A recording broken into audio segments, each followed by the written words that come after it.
beytu min be aw ñokoro niye matnu sullam wo abuyatu doye niye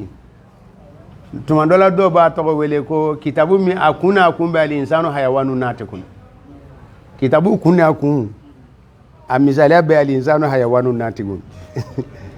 beytu ba chamante beytu keme ani beytu binani doni doron beytu keme ni biduru nyona hegilala nga kitabu kamelen korodo wa babu la gwelema bami ni nafa bi sorala kosobe ilmul mantigi la ni nafa bi ilmul mantigi kalanina wede taarifu kecugu taarifu wa sheka lugune do mina agele ayoro bi abe mogo woshi mina we taarifu de taarifu bo taarifu aya nyamala ilmul mantigi matnu sulami ka abiyatu mimbe nyefaniye munde sebene bala mu'arrifun ala salasatin qusim haddun wa rasmiyun wa lafziyun ulim awtumana niye taarifu foto taarifu ko yalsa taarifu kake tumadola aba me ko jami'an nafara ko taarifu ye jami'an lam yatakhallafu shay'un min mahiyati hadha shay foy mato kofe a bebe sora kono ni ko ingono wode to ko jami'u mani an haythu la yatasarrabu ilayhi shay'un akhar laysa min juz'iyyati wala min mahiyatihi foti siki denka do kono wode to mani an jami'an mani an o taarifu mine ilmul mantigu badde amma cogo mina o be fula de di al haddu war rasmu al haddu war rasmu al haddu ebe dakurnya min fo abe karanga koko ba dojo e ka dakurnya foli abe koko ba dojo ka fendo bwe ko to ko haddu ye ebi nyega min ke ka tiri min chala alarabu kan wode rasmuye me u bele jele bi sindi ka wolo ka bo fe mununa abe fo fe ndo ma ko jawharu we fe yere mahiyatu bi nasira mi fe we jawharu ye amusofatu bi namina we aradu ye anko bla antise ka do bondala fulawere be o ba fo do ma ko jinsu o ba fo do ma ko fasulu jinsu baidu be karibu be fasulu baidu be karibu be ko nimbe fasulu ye jinisu ye muye ni ale fodron min haysu nantaliqu intlaqan min mahiyati min zatiyati hadha shay ambi soroka tanyefe o to ye jinisu ye min bi sira mesemanun dobo an suriyana yorola o to ye fasulu ye an sira dugula kaban o ye fasulu ye anu a cheka jan me anye sira mine anye segu sira mine ambora bamako segu sira mine na segu sira mine ni ye jinisu ye angore la bamako la o ye fasulu ye wotmana al jinsu ko barsabu li anna ta'rif la budda min ibraz as-sifati az-zatiyya li hadha shay ذكر الصفات الذاتية ذكر الصفات الذاتية يسمى الجنس الصفات الذاتية والجنس وذكر مميزات لهذه الذاتية التي تميز هذا الشيء من غيره يطلق الفصل. إذن الصفات الذاتية الجنس وقد تكون ما بعيدة وقريبة والصفات والمميزات والخصائص يطلق الفصل. طيب ko madi bigoi adamna nawo kala indamna nawo afo ba rebe ga woshi kuma da me ba ma انما تقول عرف لي الفاعل تقول الفاعل اسم برسب نحولا اسماء كچا منيكو الفاعل اسم الان اي جنس دوكه هي سنن طليق ان دوغتا دامنه نيكو الفاعل اسم وعند اذن اي مبتدا بين وتوا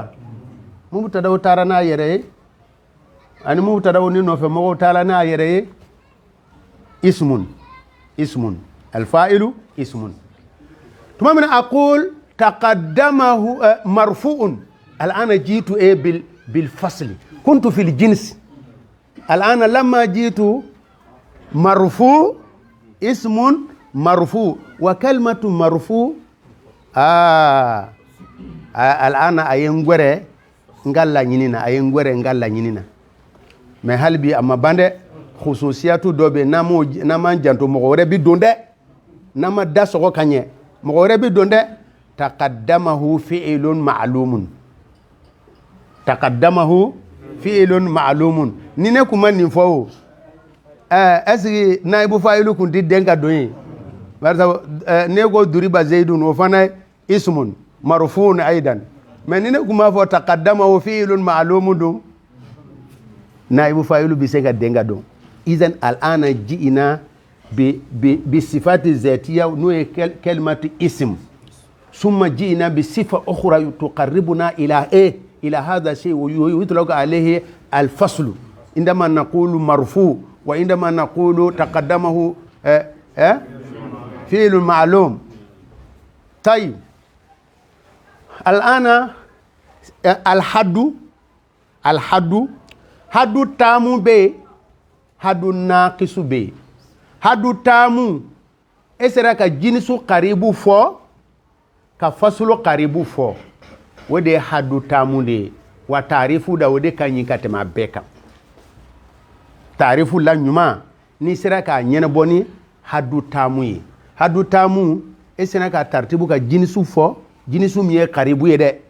ka soro ka fasulu fo fasulu mi fana karibu ye ni o fodoro ambisinga fen yere do ambisinga fen yete fen to chela abho mako hadu atamu bo hadu ni hadu kera ni sharti ya jedron abeke hadu naqisu ye jinisu kera baidu ye kojugu walma fasulu de kera baidu ye walma ye jinisu ke qaribu ye ka fasulu ke baidu ye abho mako hadun naqisun mais min bi o duguma we rasmu ye arasmu hadu naqisu tamashen we rasmu tamu tamashen doy mais haliba ka dogonale esina ta fe un kuro aka khasiyatu la ka khasiyatu fodro ka dain we rasmun tamun ni jigla khususiyatu la walma ni khalalu dona jinisu fochula wala abeka rasmun naqisun. Arasmun naqisu tumandola arasmun naqisu la ebe fen taarifu bi shabihi abon fen nyonya ebo ke ga taarifu arasmun naqisun ebe misaliya di ka jeya arasmun naqisun ebe adadu fo ka Allah taarifu arasmun naqisun ka ataarifu bil adadi ka taarifu bil aqsam al kalimatu ismun الكلمة اسم وفيل وحرف ني تعرف دويو من ني تعرف كرا بذكر ايه الاقسام ويطلق عليه الرسم ايه الناقص الرسم الناقص الناقص ايه فين تعرفه بضرب المثال والتشبيه والعدد والتقسيم وذكر انواع ويطلق عليه الرسم ايه الرسم الناقص mantigu tafe nka jaku ya do figula anko ke nama rasmu naqisu ke wal marasmu tamu namo ke anti sega taarifu soro idan taarifu bondala labuda anti anko mi minyini we arrasmu alhadu atamu hadu tamu ye we jume jinisul qaribu fola ka fasulu qaribu fo ni jinisu kera baidu ye walma fasulu kera qariba baidu ye doron arasmu hadu bike naqisu ye bo arasmu ale ka dogoni niye ale fana tamu bala arasmu naqisu wode taarifu ko labanye e keto ka fen taarifu e sina ka bi darbil misal e ba fe ga taarifu bi darbil misal bi tashbih bi zikr an-nazair wa taqsimat anwa al-adad wa balajli rasmun naqisun wa shaykalula ni mbede ba kono aras ta'rifu do be abuma ta'rifu lafzi ale de kan no na be ta'rifu lafzi iye lafzu min fo lafzi mo chaman ta don ambi lafzu were don min la ko donne do ko jugu min la ko donne do e bi mufradu ke ka ale la abu ko mi ne ko zahaba bi mana in sarafa o te mutaradifu ya but ta'rifu lafzi bole no bi zikri al mutaraddifat ale kan nogo afamiya ka dini abe nka ale reti ta'rifu bondala abu ko mi tafsir shay bi kalima doron ena fo ba misaliya fo ne ko al burru ambe burru ma delega burru men ko mais idla ka al kama ma al burru huwa al qamhu abas iza al ana kalimatu qamu wal man ko sha'ir wa sharti ko be aka soro e kuma kan laba min fo ma'rufa la dan nas wa kalimatu al ula ghumudu bala la na'rif e bisinga ta'rifuni bil mashhur bil kalma ashhar min al ula wote to de ko ta'rifu e al-lafzi nimbe de be shew kallu kono wa janton yer la shew kallu kalana ka kanga janton yer la ke ni de la wa biye darsu kun foloy sini beka nani beka shew kallu daele ka ta'rifu boka da abede bala hadu tamu bala hadu nakisu bala arasumu tamu bala arasumu nakisu chama badi arasumu nakisu caman baden de bala mais munu ya kolosi ko nabi haddu tamu fo nabi ta'rifu ken haddu tamu ye a kolosi baw ya ye ko abe huwa de blanye haddu tamu abe huwa de bla haddu tamu ye ka ta'rifu ke huwa de ghalibu ye ka haddu tamu fo haddu atamu abe huwa de kala otumana huwa te mina doron wobi don aras atarifu tawla imma hadun naqisun imma rasmun tamun wal ma rasmun naqis arasmun naqisu wode chaman badinde wode kachaka teme tamuka shekalu rasmun naqisu wode tarifu fambaye abilibelewe oye tamasen wara yirala koni abe arasmun tamun nuna tumandola no e zikrul misal arasmun naqisu zikrul misali taqsim adad nabo fo tuma chama ko abe ta'rifu ke abina femi ta'rifu ni abe lamu elikala na lamu elikala ka soroka ma huwa tuwala agacha we rasmu e nakis we rakmu e rasmu nakis c'est ça abafo faraidu salati takbiratul ihram c'est ça ben rasmu jumad ta'rifu jumad do abena faraidu salati abena takbiratul ihram fa abena kumere kurumine fa abena qiyam fa kana yazkur lana adad ada we ta'rifu kalde jumay arasmun nakisun wa wode kacha kono arasumun nakisu yere sew kalu umumuna arasumun nakisu de kacha kono toyib amina misaliya do kala abe taga ato nyene bo sew kalu tigi ya seben babu folo la babu folo daile babu folo daile ago babu folo la yurufa ul hadasu nyefa abena hadasu ta'rifu fo wa hukumul khabathi bil mutlaq ima mukhtasari akunga kunga fo bil ma'i masa ikhtisaru do nay fo kuma kana janya asina ka fo bil mutlaq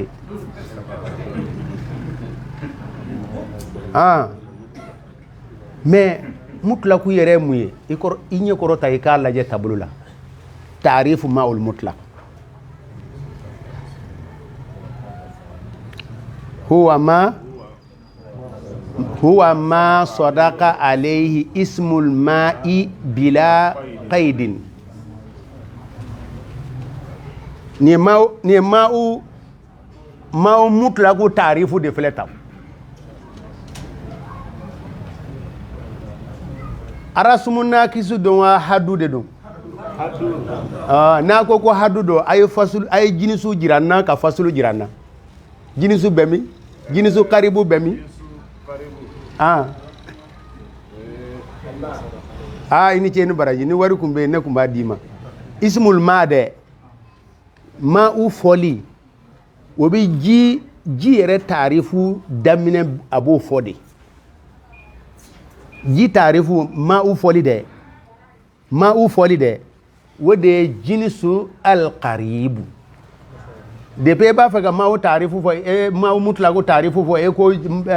ama fo ismul ma'iwa ye jinisu fo abi fen begwe abi fen qualité bebo e kungolo la farako abu bo e kungolo la kalala chew abu bo e kungolo la mutahiratu tan konoton ulu be abe bolay josili abu boe tamani abu boe katiga abu boe takwiru ayo boe naduhu ayo boe ay tan konoton bi ismi mutahiratu tan konoton abe e fasila bi kalimati idan ma uye muye jinisun qaribun o fasulu bemi mutlaku ta kono ismul ma an filila dia aye kitabul laje wala ismul ma ji wode jinisul qaribu bila qaidin wode fasulu bila qaidin wode fasulu otumana ma umutlaku ni ba fe ka don ni sera ki dafa la ko ji kasoro fen were ma dambe ya katama wode ma umutlaku ye kuyudu aye kuyudu kononton fo kitabu kono wa in jumida min nadan otumana c'est ça e sera ka fo ji e ma fo ji bilima e ma fo ji fima e ma fo kolonji e ma fo glasi ji e ma fo ji yelele asigiyoro mi yelema e ma ulu sifo isra ka fo ji bila taradudi we ma mutlaku ye mais quyudu min torata la yere o fo ma ul mudhab abi fo ko glasi ji abola nesi yelele gomi ji yelele abi fo ko glasi ji mina yelema na asigiyoro e abi fo ji bilema dun ji fima dun nka la yadur aye fen kononton nyona fo kaidu bola ki kana kungolo nyangami ko yafa kera uluma kuyudu bula nga yafa kera uma amma ko be mina sisa yoro mina ako huwa ma sadaqa alayhi ismu ma'in bila qaidin al'ana haddun tamun لأنه فيه جنس والفصل قريب نيرو إن الله الطاهر لا مؤل بالا ميتة ما لا دم له برسبو تعرف من نبا الصيغة كفصل فو كجنس فو كداني وما سكا كالا أكا جاوما دونك أتسك حدو سرو حدو تامو أتسك سرو دونك أترى يرسرو بذكر بالعدد بذكر الأنواع بذكر المفصلات إذن الطاهر ميتة ما لا دم له ويا تعرف دوي والبحر يجي كونو في اتفو يانانا وبي طاهر دي والجماد مبانا كوندي نيفا ني الله جي سيو كالو كونو والجماد هل برفو دي بدومالا والجماد هل بطاهر دو اتفو بلا اتفي توما دي بالا سا ودوما بي فوكاتا ني افونغو يرابو جورو بالا والجماد jamadu fana mako be taarifu la nuko ko jamadu we muye ako huwa jismun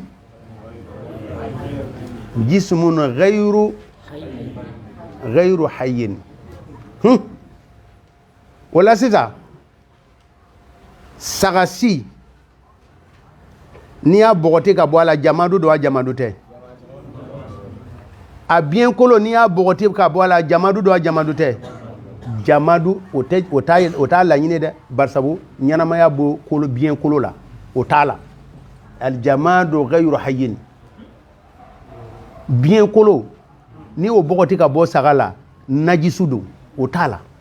ote jamadu ye sharati go fe mais ni si sanfela de tige awa o jamadu la no ghayru hayyin nyanama ya majigala nga fɛn o fɛn bɛ bɔ bɛgɛ na n'a ni joli bɛ tugu ɲɔgɔn na a bɛɛ najasu hali ni jamadu don bari sabu jamadu laɲini tɛ alijamadu jismun ghayru hayyin wa munfasilin bil kasri hakaza wa munfasilin atufi yala ka taa min ghayru la kasra in de bɛ o taarifu di hayyin munfasilin idan ghayru ma fɔ bilen wa munfasilin saga min a jufala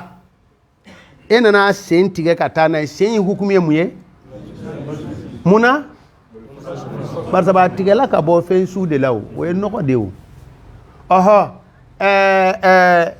i ye kala bon walima a ye saga minɛ k'a kɔ bɔ mɛ saga yɛrɛ taara kɔbɔli min b'a bolo nin ye o k'i tɛ mun ye munna barisa li'annahu munfasilun min al-hayy wa munfasilin idan ma huwa ta'rifu al-jamad al-jamadu jismun ghayru hayyin wa ghayru munfasilin min al-hayy هذا تعريف كلمة جمعة دون يورو يا أسن ولا حد هو بالا إذن على هذا جسم من فلانية وجنس قريبية غير منفصل من فلانية وفصل قريب وغير منفصل معطوف على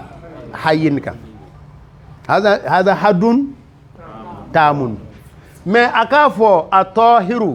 ما يتاتما كلامك في ورفو ويه الرسومون أيوة الرسم الناقص طيب أكو فرائد الوضوء كسلجي فردو تماسين جمع دبيان الرسم تماسين دبيان wasabu n'a bɛ arasumu fɛnkɛ kɛ galiban ma a bɛ na ni ma'arifa ye a bɛ sɔrɔ k'a fɛnw jate ka taa o la sisan alfaraidu a bɛ na fɛn seliji farida 7 bɛɛ fɔ donc o tɛ se ka kɛ ni hadu taamu ye hadu taamu tɛ se k'o taarifu di idan a bɛ na faraidu 7 fɔ o tuma na bi shakili rasm naqis rasm an-naqis mais fɛn wɛrɛ bɛ yan dɛ غسل ما بين أذنين ومنابت شعر الرأس المعتاد وزقن ني تعرفوا كلمة جمع فنا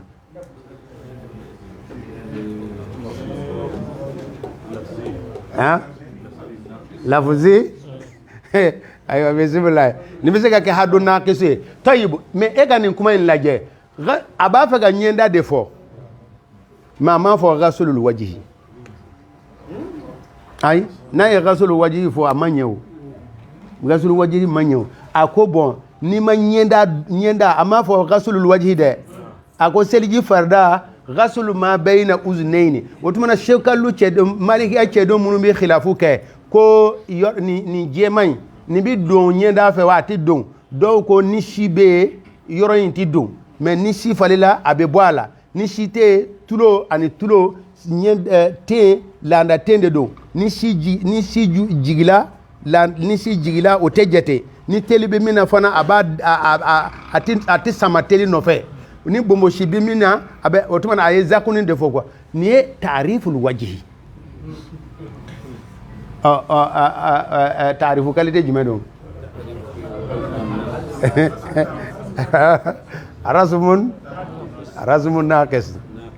arasumun naqis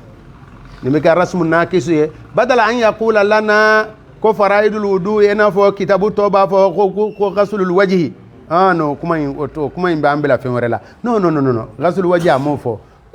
ko faraidul wudu abena hadu arasmun naqisu ke ka seliji farda be fo nga o konona na wajhu fana taarifu fana fo la tuguni otuma na wajhu ko tulo fulani ɲɔgɔn cɛ koli ani landasi fale yɔrɔ ka taa bila bombo la hadha ta'rifun lil wajh tayib ay do yewa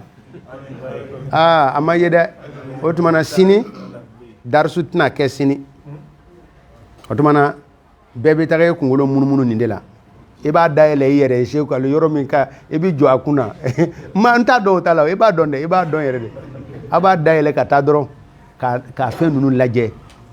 taarifatu bɛ yɔrɔ minnu na k'i jɔ a kunna i kelen k'a lajɛ i kelen bon nin ye mantigiw ye a bɛ se k'a tɔ kala matnu sulami na surutu min b'a la an yakuna mutaridan an yakuna jamian an yakuna manian an yakuna alhududa wadihan olu ye surutu ye fi taarifat la yahumuni faqat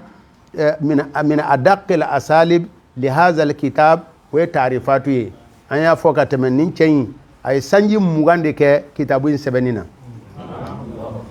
ishuruna sana sanji 20 a bɛ k'a tasifiya a bɛ k'a sɛbɛn sanji 20 baharu nili a ɲɛ ma da kan kitabu in kama a bɛ komi i k'a fɔ ko dɔ bɛ quartier Mali la a ma ba ye a ma baharu nili y'a ɲɛ na sanji 20 o kɔrɔ n bɛ bɔ ka taa yɔrɔ la o t'a la sanji 20 ishuruna sana a bɛ k'a sɛbɛn a bɛ k'a tasifiya a bɛ k'a sɛbɛn bon fa'idaba min b'a la kiiri duma min b'a la o ye a ka taarifu min n'a ye mɔgɔ tɔw da ni o ye bi shakilin gharibin mɔgɔw bɛ taa taarifu t'a la ale kɔfɛ taarifatu fɛn o fɛn bɛ bɔ o b'a fiqhu taarifatu shari'iya lugawiya tɛ o b'a ta ko Seku Ali tigi ko ten arrafahu sahibul mukhtasar tigi de ye a fɛn fɔ tan wa kiituw caman de b'a la de koyi kiituw de b'a la n'a ko ghaslu ma bayna yadayn n'u ye ɲɔgɔn sɔsɔ min b'a la i b'a fɔ non Seku Ali tigi ko ghaslu ma bayna uzunayn n'i ko nin b'a la nin t'a la i b'a fɔ ayi Seku Ali tigi ko ma bayna uzunayn de o ye kiiri dɔ de fɔtɔ ye tan طيب اليوم نقف هنا من أهم مميزات المختصر التعريف والمعنى التعريف ذكر الصفات الذاتية لهذا الشيء وذكر الصفات الذاتية من حيث ننطلق منها عند علماء المنطق يطلق له الجنس وهذا قد يكون قريبا في الذهن وقد يكون بعيدا لا ندركه بسرعة إذا لم ندركه ببادئ ذي بدء أطلق على صفات الذاتية الأولى الجنس البعيد وإذا أدركنا بكل سهولة الصفات الأولى للذات يطلق عليه الجنس القريب والفصل ذكر مميزات التي تنفصل هذا الشيء من غيره من الجنس العام المادي من الفصل من الصفات الأولى المادي الذكر إذا قلنا الفاعل اسم ذكرت جنسا ولا إذا قلت مرفوعا أو تقدمه فاعل الآن ذكرت بعض الخصوصيات التي قد يشترك بعض الأجناس معه نيولو تصفيا كبولا والصفات الثانية ينتقب ولا الفصل ومميزات الثانية وبولكو الفصل وتمنى فصل بأن هكلي غير أكولا جنسو بأن هكلي غير أكولا تليالا وبولكو حد تام وده نينيدو تعريفاتو لا mais ni dɔ ye o jɛ a bɛ fɔ ma ko hadu naqisu ni dɔ fana ye o fana jɛ a bɛ jigin ka taa kɛ arasumu taamu ka suru hadu naqisu la bon ni taarifu taara kɛ e bɛna misaliyaw de di e bɛna a adadu de fɔ e bɛna agsa e bɛ nukutatɛni bila ka agsamu fɔ olu ɲɔgɔnnaw bɛ wele arasumu annaqisu arasumu annaqisu amma ibi kelma ke ka fe nyene bo anye wo ko ni kan nogo wo de to ko bi wele ta'rifu al-lafzi aywa anga mantiku kala de mu'arrifun ala thalathatin qusim haddun wa rasmiyyun wa lafziyyun ulim fal haddu bil jinsi wa faslin waqa'a wa rasm bil jinsi wa khasatin ma'a وناقص الحد بفصل أو مع جنس بعيد لا قريب وقع وناقص الرسم بخاصة فقط أو مع جنس أبعد قد ارتبط وما بلفظي لديهم شهر تبديل لفظ بالرديف أشهر بالرديف أشهر تبديل لفظ بالرديف أشهر ولا أبو ما تعرف تبديل اللفظ وشرط كل أن يرى مضطردا منعكسا وظاهرا لا أبعدا ولا مساويا ولا تجاوزا بلا قرينة بها تهرز أيوة أمد ولا بما يرى خلاص اليوم darsu jola yano bisu ina bebe se kalu dayele hali juzu sani hal nasra babu laba ebe to de laje ebe alaje ka ikungolo jo ko sebe ni tarifu qualité jumay ki ikungolo jo doro ka laje ni tarifu qualité jumay ambe nala aywa sini darsu kuratna ke ambe muraja fitini ke ta'rifatula insha Allah ko fa ambe soro ka darsu kura wadake subhanaka allahumma wa bihamdika nashhadu an la ilaha illa anta nastaghfiruka wa natubu ilayk subhana rabbika rabbil izzati amma yasifun wa salamun alal mursalin walhamdulillahi rabbil alamin